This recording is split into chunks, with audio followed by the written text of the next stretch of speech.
Thank you, everyone, for coming today. I'm really grateful to bring some significant news, something that's been over 10 years in the works. And so this is exciting. Thank you, delegates, for showing up today. Both of you have been very involved for a very, very long time. You know, I think a lot of you may have noticed we've been trying to get around West Virginia, and we've had a number of big announcements. We're excited with the direction that the state is heading. Just last week, it was my honor to name the newest member of the West Virginia Supreme Court, Thomas Ewing. I'm hopeful he's going to do a very good job. Today we have another big announcement related to state government.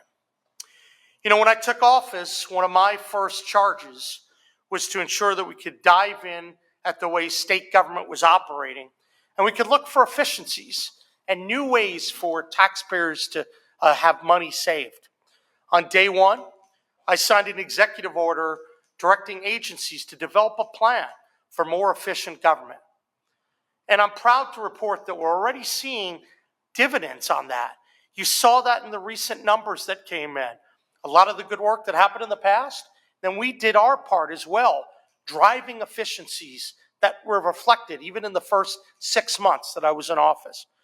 The difficult decisions I made when I proposed a fiscally conservative 2026 budget, the vetoes I made, and the direction I gave my cabinet on a day one to find efficiencies, that's all part of the process in helping us run a more efficient state government. I'm pleased with the first 6 and 7 months. I think we're off to the new fiscal year in a very positive manner. But let me say there's a lot more work that needs to be done. We still face significant future financial challenges.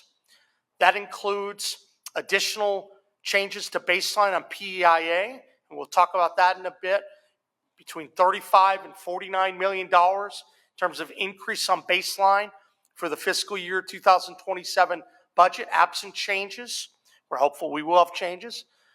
Between $170 and $194 million pertaining to education costs, Hope Scholarship, as that gets fully implemented in 2027. Monies related to the tax bill that recently passed in DC could have an impact on us. And obviously there are always other changes that occur year to year within state government. So we always have to be looking for ways to reduce long-term cost. And that brings us to West Virginia's healthcare facilities. Right now, the state of West Virginia owns and operates 4 long-term care facilities that have 511 licensed beds. Not all of those are in use, but that's what they're licensed for. And that's facilities in Terra Alta, Hopemont Hospital, Jackie Withrow Hospital in Raleigh County, John Manchin Senior Healthcare Center in Fairmont, and Lakin Hospital, which is in Mason County. As I mentioned, for over a decade, the state has been pursuing a process to sell these facilities to a qualified, reliable investor. The sale of these facilities would produce a significant amount of revenue for the state, spur investment in the renovation and expansion of these facilities, and I think increase the level of quality of healthcare that's provided to patients. We also believe that all of this can be done in a way that preserves many jobs and retaining a lot of the staff that have been working hard for many, many years to provide care for their fellow West Virginians. But a sale of these facilities will also relieve the state of significant financial strain. Each of these facilities currently operates at a loss and needs serious capital investment, renovation, and in some case, wholesale transformation. To adequately address these long-term issues, the state would need to invest over $100 million over the next few years in rebuilding and renovating these facilities. Furthermore, even if the state invested this money, the long-term operating cost, they're only going to continue to rise. But they'd rise without substantially improving the level of care that's provided to the patients. Not a good mix. If we sell these facilities, we would allow the state to avoid a lot of these long-term costs, and I think we can work to lift quality up. So, after a long and careful process that's been going on for a very, very long time. With a lot of internal and external vetting, I'm excited to announce that we have selected the Marks Development Group as the best candidate to purchase and invest in these facilities. Marks Development Group, or MDG, has agreed to purchase these assets from the state of West Virginia for $60 million. And in addition, as part of the deal, MDG has also agreed that it would be investing in West Virginia to construct new facilities that will replace those aging and costly structures. They will be building a minimum of 3 and up to 5 facilities, new ones. This is terrific. That's a lot of extra value, more jobs, and higher quality for people. MDG is also committed to sourcing the labor and material for this construction from within West Virginia, which is outstanding. So this is terrific news. And not only will this address some of the pressing maintenance concerns at these properties, but it's going to provide a long list of modern, high-tech medical services to patients who are in need. MDG is proven to be highly effective. They're a patient-oriented owner, and they're an operator of similar long-term care facilities in states around the region. They own and operate 55 properties, serving over 5,000 licensed beds. They operate right now in 5 states, and Indiana, Michigan, New York, Ohio, and Kentucky. I think they're going to bring a breadth of resources to the table with so many of their staff combined with the people that are doing work on the ground right now. Now, when I look at this issue, I look at it as part of the broader effort that I talked a lot about on the campaign trail. I want to repurpose what state government looks like. You know, there's certain roles that we have for state government and things that the government uniquely needs to do. But there are a lot of functions that, quite frankly, are not performed efficiently by the government, nor should they be. We identified this as one of them, and then we went through, we built on the work that was done in the past, and we brought this to closure. This is meant to drive efficiencies, to build on the strength of partnerships with the private sector, and once again, to continually tell taxpayers that we're going to be a good steward of their money. Private sector is going to work on private sector things. The government works on government things. This is a good example of that. You'll be seeing more examples of that into the future. But when it comes to these facilities, I can tell you our top motivation is what was good for West Virginians. And I can assure you that's our top priority. I ask questions about quality every single day, and I made that a priority when choosing the investor. Obviously, we believe we're able to obtain a good result in terms of the specific dollars, the $60 million, but also the investments, which will be quite considerable and will inject needed help into our economy. The other point I would make is that this deal is likely to result in keeping a substantial portion of those jobs. That people that were working at those facilities, they've indicated that most of those people are going to keep their jobs. That's terrific. So we're excited about that as well. And so no matter how you slice it, it's a win-win-win for West Virginia. I think the current and future residents are going to be provided with the high-quality health care that's needed.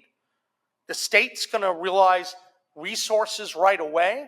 It's going to get significant investments for new facilities into the future. And we're going to cut down on some of our operating costs. This is good. This is what state government should be doing. This took a lot of time on our team. I want to thank the people that are working so hard.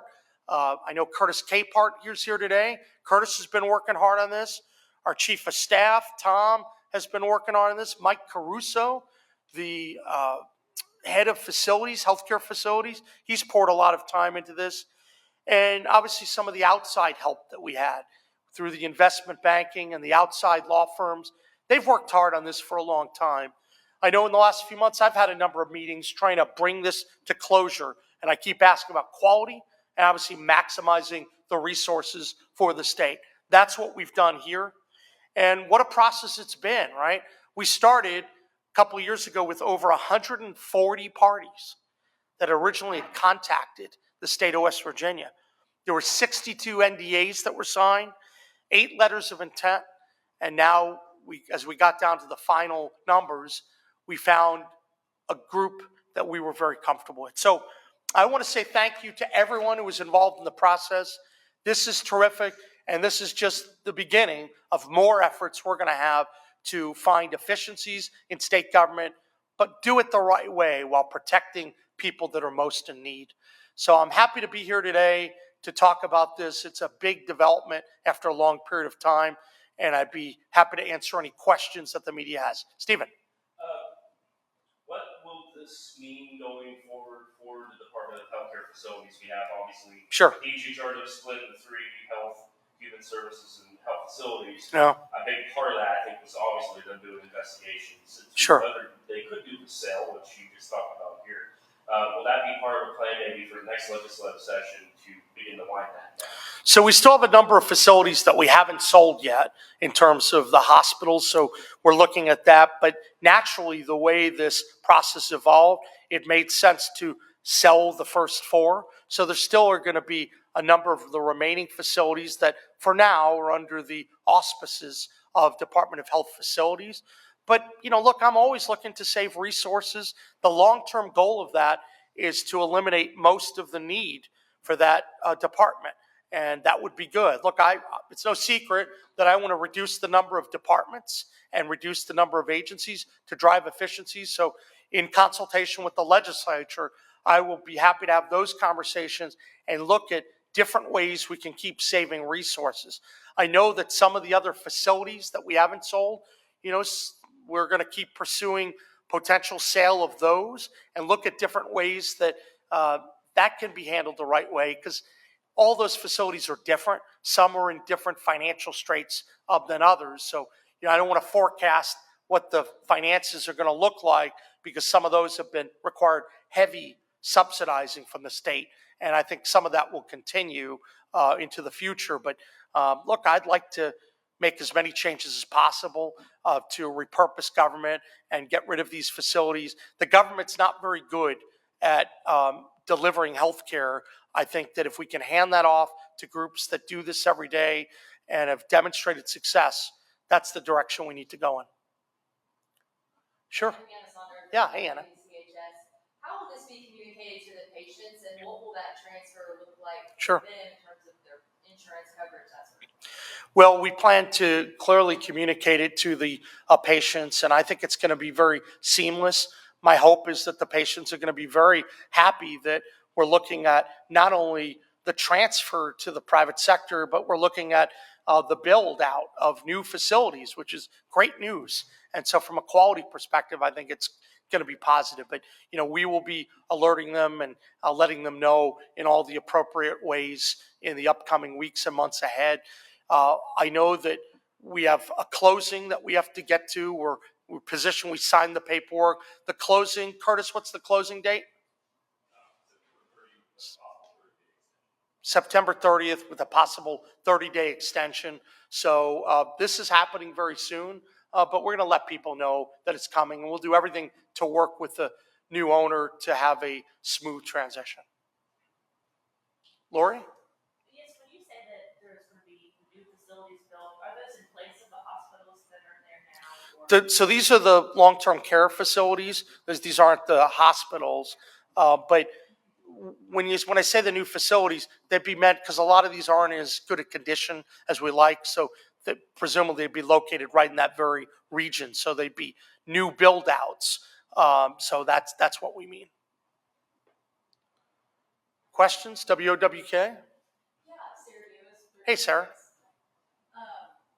So you're bringing in a secondary sector to this. How can you ensure that the healthcare facility are still going to have that West Virginia home feel, that the patients are still going to feel that they're being taken care of? Yeah, it's a great question. So that's why we emphasize quality so much in the process, because we want them to make sure that people know that they're going to have folks taking care of them. Many of the people staffing it, they said substantially all of the people staffing it are going to remain people that were working for those facilities. So I think that transition is going to help a lot. But I also think that having the ability to invest in new facilities, that's going to be a big plus for these communities.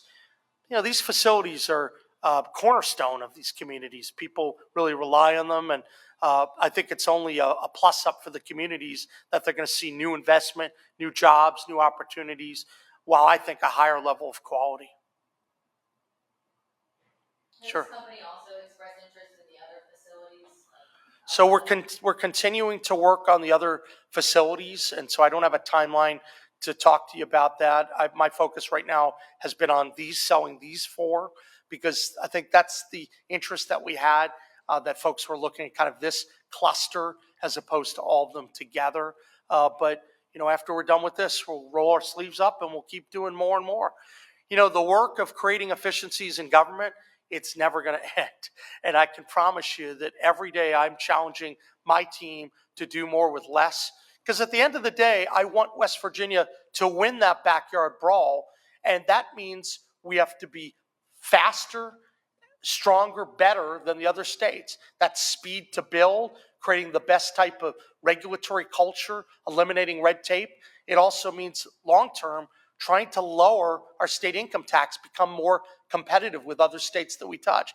The only way all that happens is if you make the tough decisions to make government run more efficiently, and we're certainly demonstrating that. And I do want to thank the legislators for being here. We're having a separate meeting upstairs, and I'm glad you came down. Thank you for your support. Stephen. Obviously, you're a big proponent of eliminating the certificate of need for healthcare facilities. Do you foresee any hurdles that this company will have to go through to do this? Do you think some of this will get grandfathered in? Where do you see that, especially in light of the fact that you're a big proponent for eliminating the certificate of need? Yeah, I know that right now these transactions will go on. I don't see any hurdles right now to where we are. I think that's going to proceed. I look at that as kind of a separate issue that the legislature, may take up again in the future. But I don't think it's going to impact the sale of these facilities right here.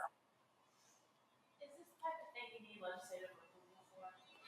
No, we were provided that authority by the legislature in the past. I don't recall what year, Matt, you may know what year that was, but we feel comfortable we could take action on this given the authorities that were provided to us. Where will the money go from these sales? Well, certainly we're going to be wanting to have discussions with the legislature and others, and that's the way the process works, right? The legislature appropriates, and then the executive decides whether to accept that or not, and there's a back and forth, and we certainly have great respect for the legislative process, and this will be subject to those discussions the way any dollars would be subject to it. Any other questions that folks have? Hey, Lori. Sure. But my only promise is this. Sometimes people ask off-subject topics, and then the next day the only thing I read about is the off-subject topic. But go ahead, Lori, please. I plan to write about this too. Okay. I get it. There was a federal request for SNAP data. Sure. For a bunch of our Yeah. all our SNAP recipients. Does West Virginia intend to comply with that and give over personal information? So I had read about that, and some people were talking about that. So I'm going to look further into that. But I can say conceptually, we want to help what has been articulated as the Trump administration's purpose. The goal that they have is to root out fraud, waste, and abuse, and to go after undocumented aliens. And I think that they want to look at a number of the public programs, including SNAP. I'm supportive of that. And so obviously you always want to protect the privacy of citizens, but there's a real issue ensuring that we're going to be have the adequate details to go after fraud, waste, and abuse, and to make sure that undocumented aliens and other people are not taking advantage of these benefits unlawfully. So my inclination is to work closely with the Trump administration on that and make sure that we're giving them the tools they need to limit bad use of taxpayer money. So that's where my inclination is, and I think that's the direction you should expect us to go in. Any other questions? Well, I hope this constitutes another big announcement. We really appreciate you coming today, and we'll be back in touch with you very soon. Thank you to everyone in West Virginia.